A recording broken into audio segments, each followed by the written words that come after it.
to you all at my YouTube channel Study Time with SK. Hello, this is Sonali Kumari और इस video में हम बात करने वाले हैं FST 1 के बहुविकल्पीय प्रश्न नंबर 301 से लेकर के प्रश्न नंबर 320 तक। आज के वीडियो का पहला प्रश्न है प्रश्न नंबर 301। पिछले वीडियो में हमने बाकी के प्रश्न कवर कर लिए हैं। आप उन वीडियोस को हमारे चैनल के प्लेलिस्ट सेक्शन में जाकर के उन वीडियोस को देख सकते हैं। पहला प्रश्न है 301 नंबर का। भूमि को उर्वरक बनाए रखने के लिए अहम भूमिका निभाते हैं। आपको बताना है इनमें से वो कौन सी फसल है जो भूमि को उर्वरक बनाती है। आपके पास विकल्प है क चावल, ख दाल, ग धनिया और घ है गेहूं। सही विकल्प होगा विकल्प ख दाल। जो दाल है वो भूमि को उर्वरक बनाए रखने में और उसकी जो नाइट्रोजन की कैपेसिटी है आपके ज़मीन की, आपकी भूमि की, उसको बनाए रखने में मदद करता है दाल। जब सीज़न दर सीज़न आप दूसरी टाइप की फसलें लगाते हैं, चावल लगाते हैं, गेहूं लगाते हैं, तो इससे क्या होता है कि भूमि के अंदर जो नाइट्रोजन का कंटेंट है वो धीरे धीरे कम होने लगता है। और अगर आप इसी बीच दाल की फसल लगा लेते हैं, कोई भी दलहन फसल, तो इससे भूमि में फिर से जो नाइट्रोजन है उसकी क्षमता बढ़ जाती है और उर्वरकता है आपके ज़मीन की वो बनी रहती है। 302 नंबर का प्रश्न। सोयाबीन की खेती कहाँ होती है आपको बताना है। आपके पास विकल्प है क मध्य प्रदेश, ख उत्तर प्रदेश, ग दोनों और घ है कोई नहीं। सही विकल्प हो जाएगा विकल्प ग दोनों। मध्य प्रदेश और उत्तर प्रदेश इन दोनों जगहों पर सोयाबीन की खेती की जाती है।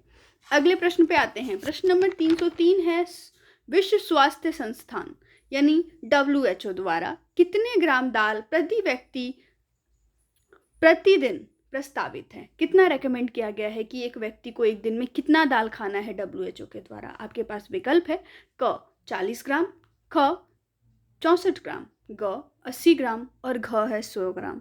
सही विकल्प हो जाएगा विकल्प ग 80 ग्राम। अगर हम बात करें, ये तो प्रस्तावित है कि इतना लेना चाहिए, रिकमेंडेशन है WHO की, लेकिन वास्तविक में कितना मिल रहा है इस वक्त, वो है सिर्फ 40 ग्राम। आगे बढ़ते हैं। ये आज के दौर की बात कर रहे हैं हम, लेकिन जो रिकमेंडेशन है वो 80 ग्राम की है। आपके लिए रिकमेंडेशन ही पूछा जाएगा आपके एग्जाम में, तो सही विकल्प हो जाएगा विकल्प ग 80 ग्राम। आगे बढ़ते हैं प्रश्न नंबर 304 की तरफ। शाकाहारी प्रोटीन का प्रमुख स्रोत है, यानी वो प्रोटीन जो हमें पौधों से मिल सके। प्लांट से मिलने वाला प्रोटीन का बेस्ट सोर्स क्या है ये आपको बताना है। आपके पास विकल्प है क अरहर, ख सोयाबीन, ग चावल और घ है सरसों। सही विकल्प हो जाएगा विकल्प ख सोयाबीन। अगले प्रश्न 305।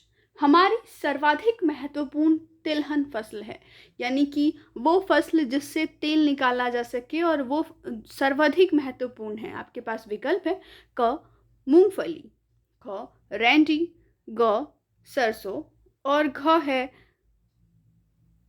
कुसुम।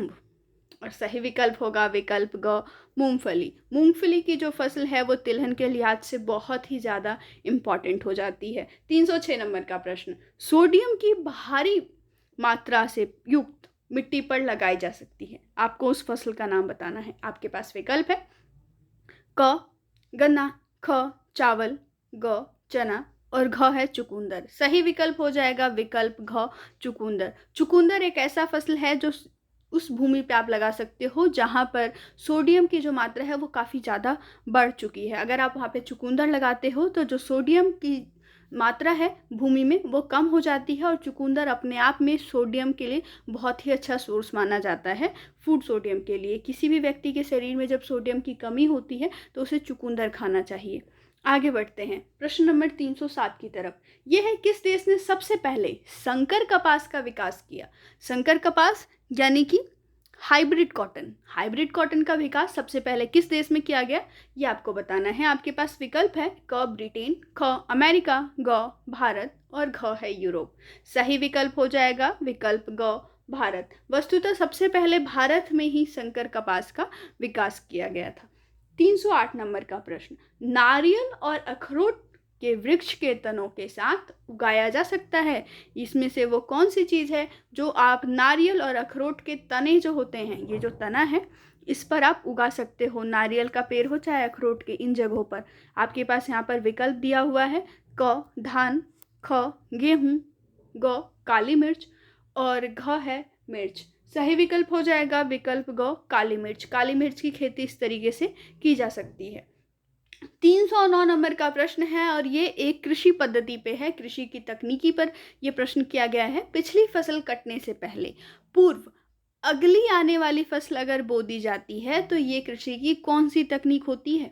आपके पास विकल्प है क रिले फसल, ख मिश्रित फसल, ग सामान्य फसल और घ है कोई नहीं। सही विकल्प हो जाएगा विकल्प का रिले फसल, यानी वो फसल इस पद्धति के अंदर पिछली जो कटाई करने से पहले जो पानी दिया जाता है, जो सिंचाई की जाती है ज़मीन को, वो अगली आने वाली जो आपकी फसल है उसको मिल जाती है और इससे पानी का बचत होता है और इस टेक्निक को रिले क्रॉपिंग या फिर रिले फसल कहा जाता है। मिश्रित फसल के बारे में अगर बात करें तो मिश्रित फसल वो होता है जहाँ पर आप एक ही खेत में 2 से 3 फसलों को लगा पाते हैं, उस पद्धति को मिश्रित फसल कहा जाता है। आगे बढ़ते हैं अगले प्रश्नों की तरफ।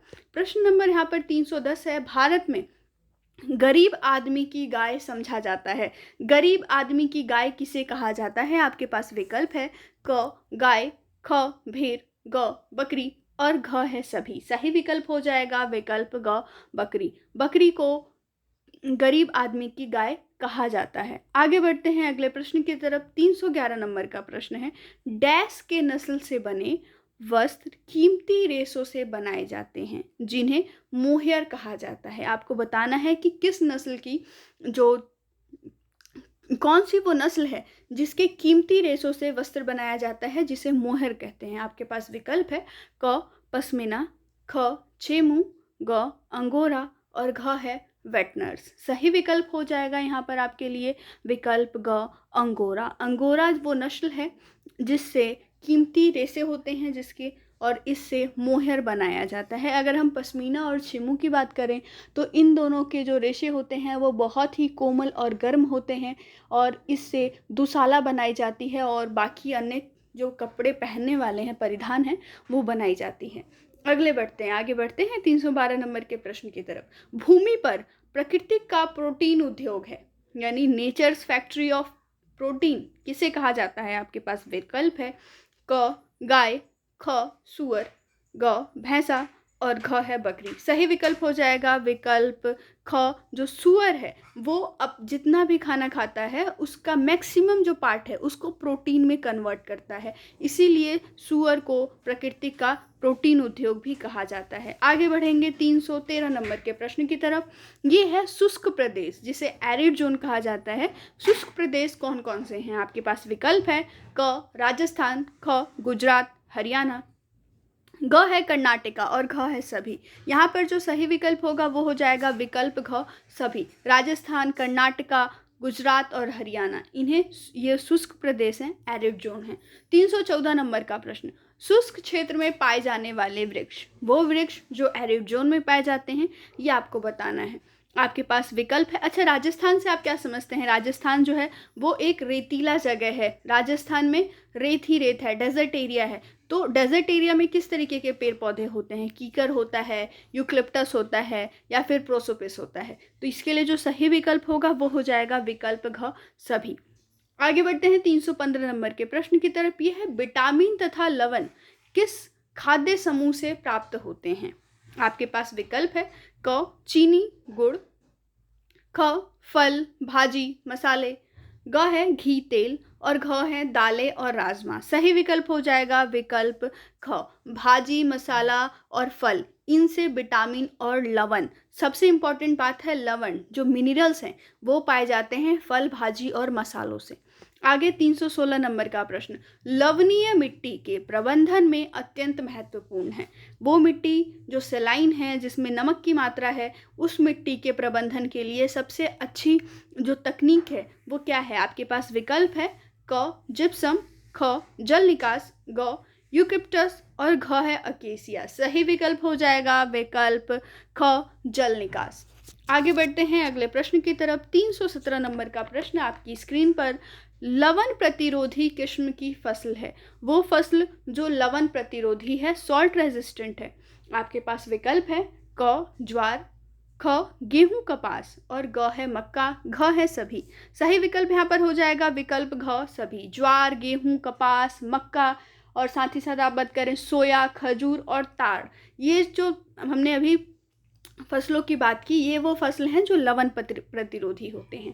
318 नंबर का प्रश्न है यहाँ पर, पहाड़ी प्रदेशों में जनजातियां खेती करने के तरीके को कहते हैं। जनजातियां जो होती हैं वो अलग अलग तरीके से खेती करती है। अब वो कौन सा तरीका है ये आपको बताना है, और ये जो तरीका है वो जनजातियों के द्वारा पहाड़ी प्रदेशों में उपयोग किया जाता है। आपके पास विकल्प है क झूम खेती, ख काटो और जलाओ, ग पोडू खेती और घ है सभी। सही विकल्प यहाँ पर भी हो जाएगा विकल्प घ सभी। झूम की खेती, काटो और जलाओ और पोडू खेती, ये एक ऐसी तकनीक है जिसके अंदर जो जनजाति है वो एक ज़मीन को पहले उस पे से सारी वनस्पति, जितना भी वेजिटेशन है, पेड़ पौधे हैं, घास फूस है, उन सभी को साफ़ करते हैं और जो भी बची हुई चीज़ें हैं उनको जलाते हैं, और जलाने के बाद जो ज़मीन है वो उर्वरक हो जाती है, राख उसके अंदर मिल जाती है, और इससे फिर वो वहाँ पर कुछ समय तक खेती करते हैं। इसके बाद वो अगली ज़मीन पर चले जाते हैं और वहाँ पर भी सेम प्रक्रिया को अपनाते हैं, और इस प्रक्रिया को कहा जाता है काटो और जलाओ,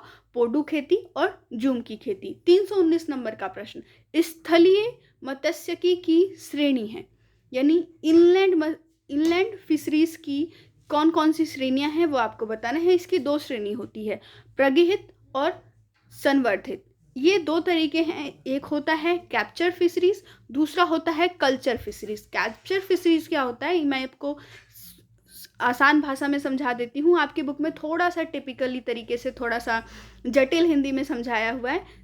सिंपल भाषा ये होती है कि प्रगृहित यानी कि कैप्चर फिशरीज में ये होता है कि जो मछुआरे हैं या फिर जो भी इस मत्स्यिकी के भी क्षेत्र में काम करते हैं, वो लोग मछली को सीधे पकड़ते हैं किसी भी तालाब से या नदी से, और इसके बाद उसे ले जा कर के बेच देते हैं। इसमें ये फ़र्क नहीं पड़ता है कि जो आपकी मछली है जिसे आपने पकड़ा है वो एक ऑप्टिमम लेवल तक उसका ग्रोथ हुआ है या नहीं, जो उसकी बढ़ने की क्षमता है वो पूर्ण हो चुकी है या नहीं हुई है, ये चीज़ नहीं देखी जाती है प्रगृहित मत्स्यिकी में। अब बात कर लेते हैं सर्वधित में। सर्वधित मत्स्यिकी क्या होता है, इसके अंदर एक तालाब के अंदर मछलियों को पाला जाता है, और जब वो एक ऑप्टिमम ग्रोथ उनकी हो जाती है तब उन्हें वहाँ से पकड़ के बाजार में बेच दिया जाता है। तो ये वो दो तकनीकें हैं जो स्थलीय मत्स्यिकी की श्रेणी में आती हैं। 320 नंबर का प्रश्न भी इसी पर संबंधित है।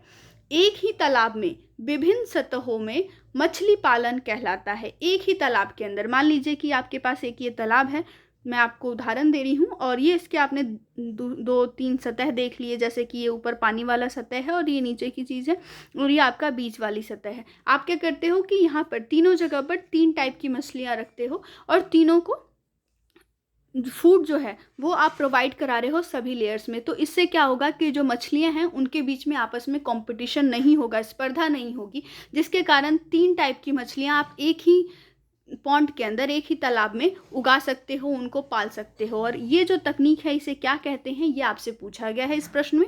आपके पास यहाँ पर विकल्प है आपकी स्क्रीन पर, और जो सही विकल्प होगा वो हो जाएगा विकल्प ग, मिश्रित मछली वर्धन। तो ये तो था आज का वीडियो, जहाँ पर आपने 300 से लेकर के प्रश्न नंबर 320 तक देखा। आगे हम इसी तरीके के इंपॉर्टेंट एंड इंटरेस्टिंग क्वेश्चंस लाते रहेंगे। तब तक के लिए स्टे ट्यून। जय हिंद, जय भारत।